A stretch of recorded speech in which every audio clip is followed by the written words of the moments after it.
Представя шахматите в първата мобилност по проекта Разъм, който беше на тема устойчиво образование за зелено бъдеще. Те ще ви разкажат за нашите приключения в Прага.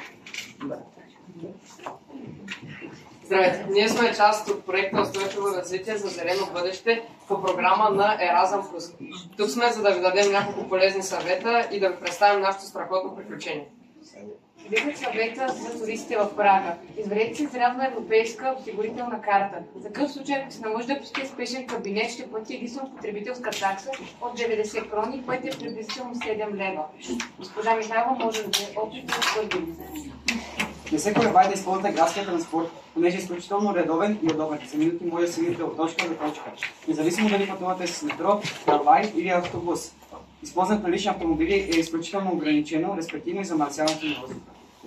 Опитайте местните специалитети, но ако следите за фигурата си, не прекалявате с чешката кухня, тъй като тя е много тежка. В менюто задължително присъстват картофи, смеси от сладки и студени с вкусове, но пък липсва хляб. Знаете, че има множество ресторанти, които предлагат различни по народност ястия. Не са ви необходими пари в брой, след като навсякъде може да се плаща с карта, но ако държите да имате, по-добре отменете в крони, след като е по-изгодно от евро. Не се изкушавайте да ставате учители в Чехия, защото заплатата на начинаещ учител е 1200 евро. Но за сметка на това може да се здобиете с асистент, т.е. учител, който да ви помага с дисциплината. Алтернативен вариант е да си носите свирка. Ако сте в шопинг, знаете, че търговски центрове има всяка книжка с множество популярни брандове и местни марки. Ако ви липсва Kaufland, може да отидете в Tesco, ако искате качествена козметика, може да отидете в дрогерия Росман. Ако се търсите сувенири на ниски цени, ще ги намерите на Хабелския базар в старата част на града. Там ще откриете бижута и стъкло, както и вкусни шоколадни балкони. А на Карлов мост можете да закупите уникални бижута ръчно изработени. Какво да посетите знаете в Карловия мост, барако с статуи, златните купили или пък астрономическия четвърни колой по възможност на кръгъл част. Вътрешната си метална конструкция на главата на Франц Кафка и пражкия замък. Може да посетите нещо повече свободно време. Езикът, който навсякъде се говори английски, не се притеснявайте, ако не го знаете. Със сигурност ще разберете доста неща на чешки, както и вас ще разберат на български. Ако разполагате с повече дни, може да отскочите до Дрезен, Германия, като там ще се насладите на архитектурните шедьоври или може да си купите вкусни шоколади от магазина на Рим. Градът се намира на 2 часа от Прага. Същото е разстоянието и до Карлови Вари. Като само предварително се възползвате от минералните лековици или да влезете с спа-туризъм, да си купите се намират местни ресторани, да питате традиционните лещици, а защо не вкусвам тук и ликьор в душевата. И така, на 12 януари отпътувахме от летище София. Някои от нас дори изпитаха тръпката на първия си самолетен полет. В същия ден, малко по-късно, вече бяхме кацнали на летището в Чехия. Добрата храна и добрата компания вървят ръка за ръка. През цялото време бяхме отлично обгрижени и добре нахранени. Имахме възможността да вкусим различни национални кухни, като чешка, индонезийска, турска и италианска. Още свързването ни в основно училище графика и посрещна една много по-различна обстановка. Бяхме изключително изненадани от уютния кът в фоайето на училището, който се намираше на първия етаж. Там може да поговорите с приятели, да похапнете или да прочетете книга. През междучасие дори може да поиграте джаги на втория етаж на училището. И да. Още с посрещането ни накараха да се почувстваме като у дома си, тъй като ни бяха приготвили баница, питка с сирене, лакомства и топъл чай. Приветства ни Кевин, който е от български происход, размихме с подаръци и играхме познавателни игри. На втория ден станахме част от една традиция, именно споделената закуска. Също така ни разказаха и за деня с пижамите, който много ни заинтригува. Представете си, всички учители и ученици да се разхождаме в училище по пижами и да нощуваме тук. Също така, домашните чехли не са задължителни само за този ден.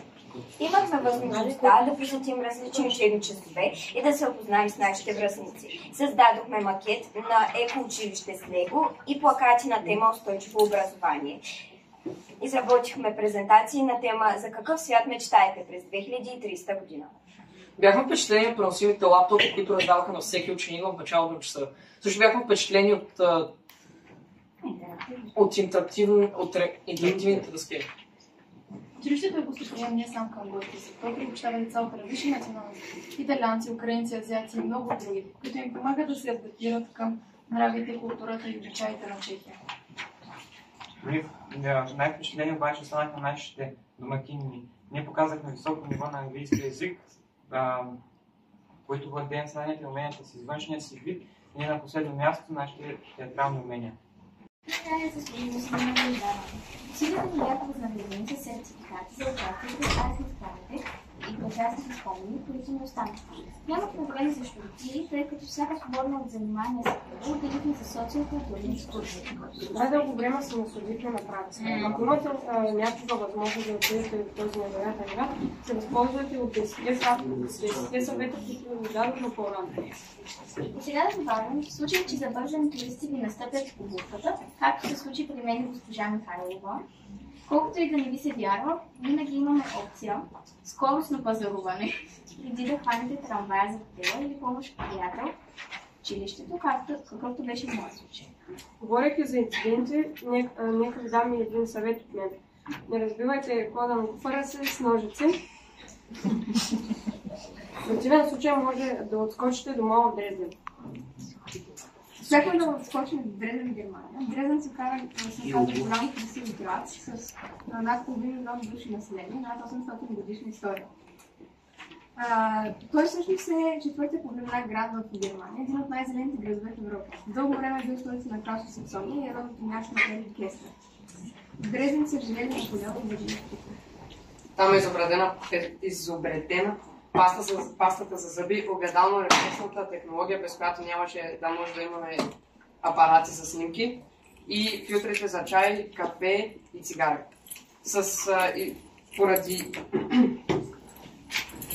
Поради големия си брой патенти е още наречена немската Силициева долина и поради изящната си архитектура, хората още я наричат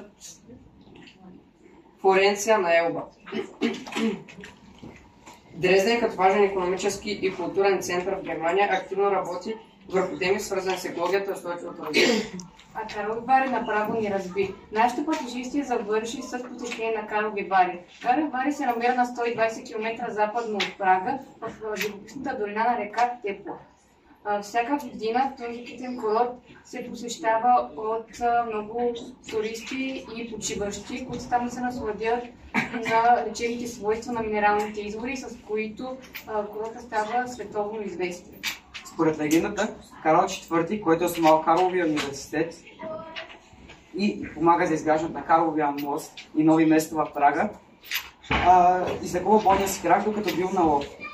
Един от подгонените рени от ловците го завел в един от тези топли минерални извори, където е потопил крака си и го излекува. По-късно Елена дори става символ на селището. Друга забележителност на Карлови Вари е културният живот. Тук се организират много музикални и хорови концерти, изложби, театър и кино. Паметни плочи свидетелстват, че в града са пребивавали известни личности като Гьоте, Шилер, Бетховен и съвременници като Салма Хайек, Леонардо Ди Каприо и ние. Тук е момента да отправим специални благодарности към нашите учители, госпожа Михайлова, госпожа Василева и госпожа Илиева, които направиха нашето приключение още по-незабравимо, особено последната вечер, когато празнувахме 14-ти рожден ден на Ани с безалкохолна бира и детско шампанско, от които ни боляха главите на съдите. По време на приключенията ни в Чехия, ни се роди идеята да организираме седмица на устойчивото развитие и зелени инициативи в нашето училище. Седмицата, на която се спряхме, е 17-23 март, тъй като в този период има 8 зелени инициативи на световно ниво, като някои от тях са 18 март Световен ден на рециклирането, 22 март Световен ден на водата и часът на земята. Искаме да ви поканим да вземете участие в реализирането на нашите екоидеи. Ние сме подготвили няколко конкурса, първи от които е конкурс за дизайн на плакат,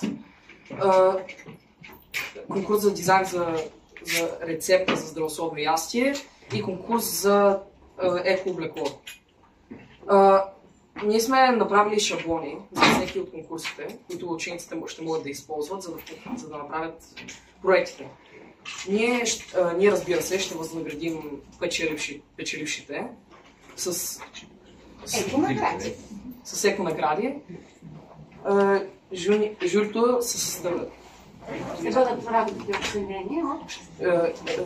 Работите ще бъдат оценени от Симеон Башков, Андрей Карачода, Мария Денева, Никола Пехливан, Симона Стефанова, Мартин Илиев, Иван Райков, Симеон Егоров. Деня Николова, Данил Рамов. Йоанна Стил. Браво!